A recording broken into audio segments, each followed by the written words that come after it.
Yo, c'est Miloine. Aujourd'hui on se retrouve pour une petite vidéo dans laquelle on va parler de My Next Life as a Villainess, All Routes Leads to Doom, accent anglais. Et alors du coup on va parler de ce petit animé, un animé alors que la saison 2 s'est terminée genre hier, à vrai dire. J'enregistre ça le samedi, du coup cette vidéo sur le mercredi, on s'en branle. Et c'est une série qui est, enfin un animé qui est cool, qui est vraiment très bien. Et aujourd'hui on parle pas de l'animé en général, enfin je suppose qu'on va en parler un peu quand même forcément, mais voilà, c'est pas une review de l'animé, ce que je veux dire, c'est pas une review de la saison 2 non plus. On va parler d'un truc spécifique dedans. Voilà, donc je vous invite à aller regarder cette série si vous l'avez pas déjà vue. C'est une très bonne série, voilà, c'est un isekai grossièrement d'une meuf qui va dans le monde d'un jeu vidéo. Dans lequel, qu'elle aimait bien en fait du temps de quand elle était pas dans ce monde, et voilà, va vivre des aventures incroyables, des romances cool, et c'est de ça qu'on va en parler aujourd'hui. Voilà, donc allez voir l'anime, ou regarder une review sur YouTube, je m'en fous vraiment, voilà. Mais là en fait ce que je vais faire, c'est que je vais essayer d'expliquer le moins de trucs de l'anime. Je pars du principe qu'en fait que genre tout le monde connaît, voilà. Donc on va commencer, et donc du coup le thème de cette vidéo c'est pourquoi je pense que Maria et Katarina devraient finir ensemble dans la saison 3. Je sais pas si ça va y avoir une saison 3, je sais qu'il va y avoir un film. Il y a un film qui a été annoncé, mais bon, dans un de ces deux trucs. Voilà, possiblement une saison 3, je ne sais pas. Et en fait, le dernier. En fait, j'avais envie de faire cette vidéo entre l'épisode 11 et 12, mais je me suis dit, si dans l'épisode 12, il y a des révélations. Genre, moi j'avais pas beaucoup d'espoir, mais en fait il y a eu un truc vers la fin qui a fait que c'était cool. Voilà, donc on va essayer de remonter aux origines. Voilà, il n'y a pas d'intro dans cette vidéo, c'est génial. Enfin, je vais en faire une pendant genre 2 minutes, mais il n'y aura pas d'intro vidéo ludique. Voilà, incroyable. Je vais faire un clap quand même, parce que sinon ça me paraît un peu nul. Voilà, super, clap nul. Mais voilà, alors du coup, d'où ça part, d'où ça vient cette idée. Alors du coup, en fait, ce que j'ai vraiment du mal avec ça. En fait, l'animé, c'est un animé qui est, je suppose, catégorisé comme harem, en fait. Et j'aime pas ça. En fait, j'aime pas trop les harems, les relations à plusieurs personnes comme ça. Parce que soit c'est genre bien foutu, comme genre dans To Love You, en fait, où genre t'as quand même un couple principal et t'as des trucs, t'as des meufs et des trucs à côté, quoi. Mais voilà, il y a vraiment le couple principal. Par exemple, dans To Love You, c'est Rito, il me semble, et Sairenji, il me semble que c'est son nom aussi. Ça, c'est le couple principal, mais voilà, à côté, il y a Lala qui fait de la merde, et puis voilà, bref. Et ça, c'est bien, par exemple. Ou par exemple, je prenais l'exemple de SAO avec Kirito et Asuna, c'est la même chose. Mais voilà, enfin c'est plus dans le style de To Love You quand tu y penses, parce que du coup t'as plusieurs personnages qui ont leur chance avec le personnage principal. Bref, ce que je veux dire, c'est que là dans My Next Life as a Villainess, on va appeler ça My Next Life, hein, sinon je vais me perdre. Là, j'avais il y avait genre, ouais, si on veut, il y a vraiment genre 3 personnages qui ont leur chance avec Katarina. C'était Geordo, Maria, et après ça dépend, c'est Kiss ou alors c'est Sora. J'ai tendance à mettre Kiss en vrai, mais voilà. Et pourquoi du coup, dans ces 3 choix, je préfère garder Maria, en fait, c'est que ça fait plus de sens. Je vais expliquer pourquoi. Parce que le choix que tout le monde va voir en regardant la saison 2 principalement, c'est Geordo, le prince de base. Mais pourquoi moi je le retire? Parce que j'aime vraiment pas. C'est pas que j'aime vraiment pas Geordo. Je considère qu'il a des trucs bien en tant que personnage, genre sa backstory qui est cool. Mais en fait, il faut savoir que je me base beaucoup sur le jeu de base, donc le jeu dans le monde réel en fait, pour faire mes trucs.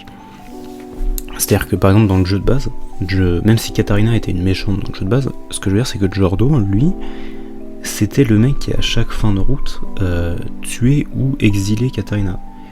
Donc, pour moi, quand c'est un personnage qui est prêt à tuer ou exiler ou faire des trucs comme ça à une personne, même qui l'ayant mérité, plus l'exil en vrai, hein, Katarina, parce que Katarina, en fait, faut savoir que dans le jeu de base, oui, vous le savez, de toute façon, elle avait c'était celle qui bully Maria. Et Et voilà, mais alors, oui, là je vois venir les arguments de oui, mais du coup si elle a fait des trucs pas bien avec Maria, pourquoi elle terminera avec Maria, c'est débile. Parce que du coup Katarina elle s'est réincarnée, enfin le personnage principal dont on connaît pas le nom d'ailleurs je crois, s'est réincarnée en Katarina, donc ça compte, voilà. c'est plus le même personnage Katarina. Que tous les autres c'est les mêmes, même s'ils ont un peu changé de personnalité du coup forcément, enfin pas de personnalité mais de comportement. Au fait d'être proche avec Katarina. Voilà, bref. Ce que je veux dire, c'est que Giordo, pour moi, c'est pas un bon choix, parce que du coup aussi, dans la saison 2, un truc qui revenait souvent, c'est que si Giordo et Katarina terminent ensemble, il y a un camion qui passe dans la rue, c'est cool. Du coup, ça changerait tout le quotidien de Katarina, et elle se voit pas aussi, surtout dans la famille royale, à faire des trucs et tout. Elle se sentirait pas bien de faire ça. Donc pour moi Giordo c'est un non. Ensuite il y a Kiss, mais Kiss c'est pareil, je peux pas le voir en tant que avec Katarina en fait, parce que même si dans l'épisode 12 et 11 il y a eu des rapprochements, genre ils ont grandi en tant que frères et sœurs quand même. Enfin ce que je veux dire c'est vraiment très bizarre. C'est genre tout le monde a eu du mal avec ça dans la série Flash. Je vois pas pourquoi tout le monde. Enfin bon, parce que dans la série Flash il y a plus d'épisodes, mais non mais ce que je veux dire c'est voilà, c'est vraiment très très bizarre. Le fait que Kiss et Katarina terminent ensemble. Que Maria, il n'y a pas de problème, voilà. Je veux dire, après, je peux faire un bref passage sur les autres. Mary, elle c'est plus vraiment une fangirl, pour le coup, j'arrive pas à la voir plus sérieuse, c'est plus sa meilleure pote quand il pense. Enfin, une très bonne pote du moins. J'ai oublié comment s'appelle Mademoiselle aux cheveux bleus. Aux cheveux blancs, pardon. Mais elle c'est pareil, du coup c'est juste une bonne pote, c'est pareil. Ensuite il y a Alan et Nicole. Et Alan j'ai vraiment du mal aussi pareil parce qu'en fait j'aime trop leur relation en fait en tant que potes en fait. Ils sont trop cool en fait à rigoler ensemble, à faire des trucs, je les trouve trop bien.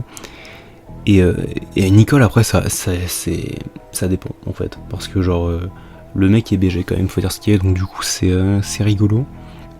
À la limite je suppose, mais le truc c'est qu'il n'y a eu aucun rapprochement entre les deux, il y a rien entre les deux en fait, donc à part enfin c'est que de l'attirance physique, c'est ce que je veux dire, pour de Katarina à Nicole, c'est ce que je veux dire, bref. Alors que Maria, genre il y a trop de trucs pour Maria qui vont dans ce sens en fait, parce que Maria, j'ai regardé bien la série, du moins la saison 2, et genre quand tu regardes bien, Maria c'est la seule de tout le patelin là, de tous les membres du harem, qui n'a jamais en fait de geste déplacé en fait avec Katarina. Parce que tous les autres ils sont là en mode enfin déjà tous les mecs ils sont déjà genre mis très proche de son visage, fait des trucs machin, la tire vers eux, enfin bref, des gestes un peu déplacés comme ça, je dirais, même si Katarina elle avait pas de problème avec, je trouve quand même que c'est quand même voilà quoi. Et Maria pour le coup quand il pense, c'est même si elle expose ses problèmes à Katarina et Katarina l'aide avec ses problèmes, parce que tout le monde, ce qu'elle a fait avec tout le monde, Maria elle, ça doit être une des seules qui prend de son temps pour écouter les problèmes de Katarina, ce qu'on a vu dans la saison 2. Et c'est pas rien ça quand même, c'est cool, parce qu'un couple, on rappelle que ça marche dans les deux sens, ce n'est pas une personne qui fait des gentillesses à l'autre, c'est les deux qui font des... Bref, voilà. Il y a des trucs comme ça, voilà. Et même, genre par exemple, c'est pas dit pour les autres, mais j'en parle juste parce que pour Maria c'est dit, parce que ce que je disais plutôt avec Giordo, c'est que si Katarina devait être avec Giordo, elle devrait elle changer tout son toutes ses manières, tous ces trucs, alors que Maria elle c'est vraiment la seule qui fait des efforts. Quand tu regardes, elle travaille 2 fois plus que tout le monde pour entrer dans le ministère de la magie, dans le seul but d'être avec Katarina. Pareil. Et du coup, le truc, c'est que Katarina, dans le dernier épisode, rentre exactement au ministère de la magie. On en parlera après, ça d'ailleurs, parce que c'est très drôle. Mais voilà, et donc du coup, les deux vont au ministère de la magie. Et donc ça, c'est bien, c'est un pas en avant. Voilà. Pour en revenir au jeu de base, quand même, Et dans la saison 1, un truc qui revenait et qui était rigolo, c'est que Katharina, donc la version incarnée, volait en fait toutes les scènes au prince, enfin la plupart des scènes au prince en fait. Donc à un moment il y a une scène où normalement dans le jeu de base c'était Katharina qui bully Maria. Là, j'ai un appel. Là c'est Katharina qui aide Maria parce qu'elle se fait bully. Enfin bref, il y a plein de scènes comme ça qui montrent des trucs. Et voilà.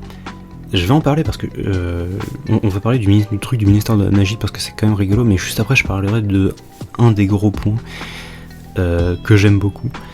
En gros, dans le dernier épisode, il y a vers la fin Katharina qui fait un rêve comme quoi elle est dans la chambre de son ancienne pote dans le monde réel,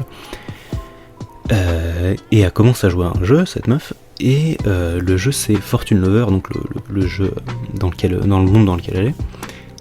Fortune Lover 2, dans lequel du coup là ça prend, donc c'est un séquel, une suite en fait, où Maria rentre au ministère de la magie. Donc c'est cool. Et c'est ce qui s'est passé. Donc là déjà voilà, ça avance. Ensuite du coup, c'est rigolo, c'est qu'il y a une liste des prétendants. En fait. Et ce qui est plutôt rigolo, c'est que donc on voit deux mecs qu'on connaît pas. Et Sora, donc le Sora c'est le mec qui était dans la saison 2 là, le cheveu bleu, qui du coup est au ministère de la magie, donc ça compte.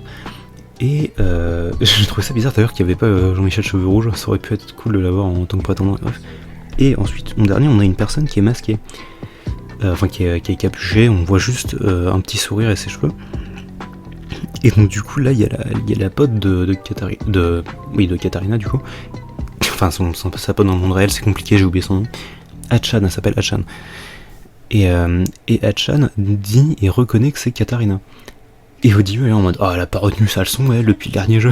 Et c'est rigolo qu'en fait, il y en a aucune des deux qui capte. Non, enfin, si, Katharina capte quand même que c'est un peu bizarre quand même que Katharina soit sur l'écran de sélection, l'écran des prétendants. Quand même, c'est bizarre. Et du coup.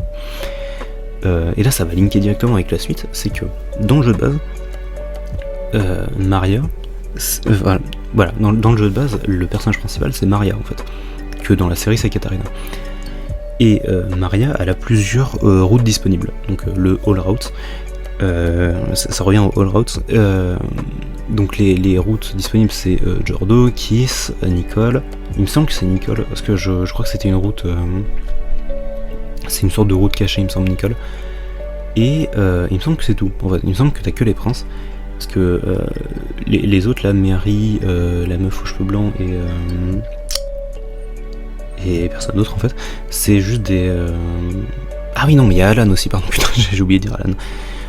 Oui, c'est Alan, le vrai troisième, du coup. Et voilà, et du coup, Mary c'est une sorte de rivale en fait, parce que du coup c'est la fiancée de Alan, et Madame Cheveux Blonds, je sais plus ce qu'elle fait dans le jeu de base.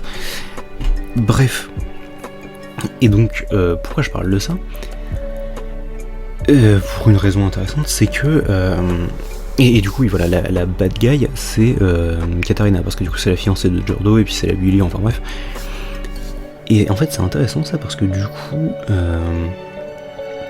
Le nom de la série, c'est... la deuxième partie, ce qui est intéressant, c'est All Routes Leads to Doom. Donc, toutes les routes mènent à au problème, grossièrement, les problèmes. Et donc, ce qui est intéressant, ça, c'est est-ce qu'on pourrait pas comparer ça à toutes les routes sont un problème, parce que toutes les routes qui sont proposées à la base sont genre mauvaises, ce que je veux dire. Ça, c'était ma théorie de base. Et donc, du coup, l'ending de la saison 2, qui est très joli d'ailleurs. Je sais pas si c'est le nom de l'ending, mais c'est un truc qui revient à la fin, c'est le terme bad end, donc mauvaise fin. Et du coup, le truc qui est intéressant, c'est qu'est-ce qui se rapproche le plus finalement dans le jeu de base d'une mauvaise fin, parce que techniquement il n'y a pas de mauvaise fin, mais bref. Qu'est-ce qui se rapproche le plus d'une mauvaise fin? Ça serait Katharina, du coup, ce que je veux dire. C'est parce que du coup c'est la Bully, c'est la méchante, mauvaise fin. Ouais, ce que je veux dire, je sais pas si je réfléchis trop loin. Voilà. Actuellement, à l'écran, une image de moi en train de réfléchir à cette théorie de mort. Voilà.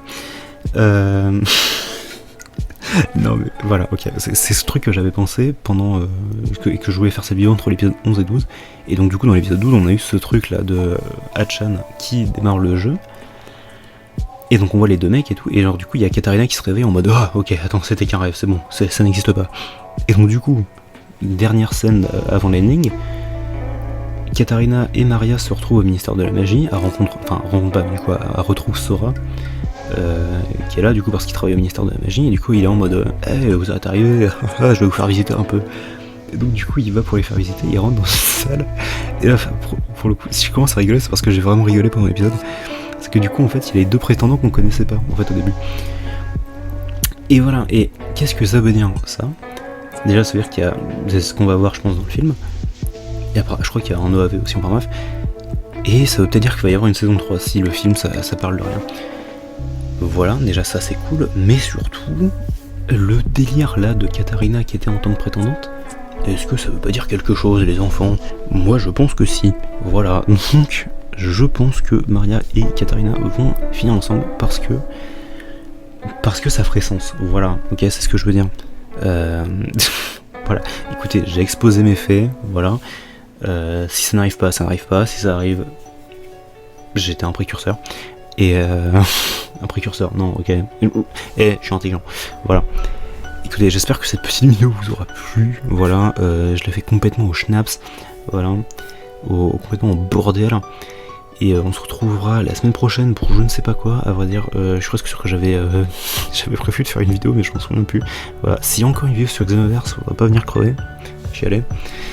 Et voilà. Bisous à tous. Et à la prochaine.